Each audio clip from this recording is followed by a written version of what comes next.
Shane Gillis' hilarious ESPYs set was a litmus test for our uptight culture. Shane Gillis took a bite out of sports' biggest names during his opening monologue at Wednesday night's ESPY Awards, and it was a real sign of cultural health.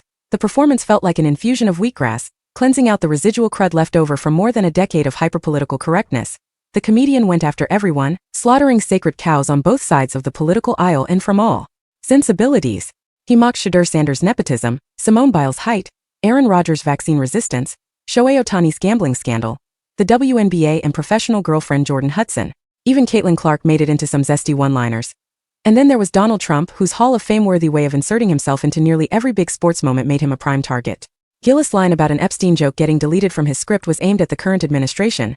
Probably never existed actually. Let's move on as a country and ignore that, Gillis said. Right out of the gate, the comedian made clear that there would be no genuflecting when he name-dropped one of the most insufferable athletes of our time. Megan Rapinoe could not make it tonight, he said before adding, nice. When only a few chuckled, he quipped, no, we're going to pretend she's a good time? All right. This night of irreverence felt especially poignant because the sports world, judging from its stony-faced reactions, seems to have not made it through our country's so-called vibe shift without serious pitas. As Gillis dropped gem after gem, the audience offered restrained feedback, lest they were caught giggling at anyone's expense, and for the viewers at home, it was also a litmus test. If you were offended by the jokes about the WNBA or Trump, perhaps you're too entrenched in your chosen echo chamber. Remove the stick from your bottom. That goes for former ESPN personality Sarah Spain, who whinged on behalf of the more progressive than thou set, writing on X.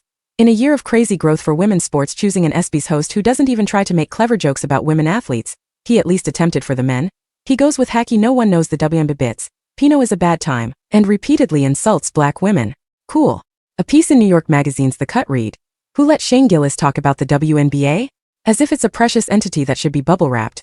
Admittedly, I'm a massive fan of most anything Gillis does. The Pennsylvania native is wildly funny because of his relatability and everyman humor. There's a lightness to his barbs. He is laughing along with you and critiquing himself in real time.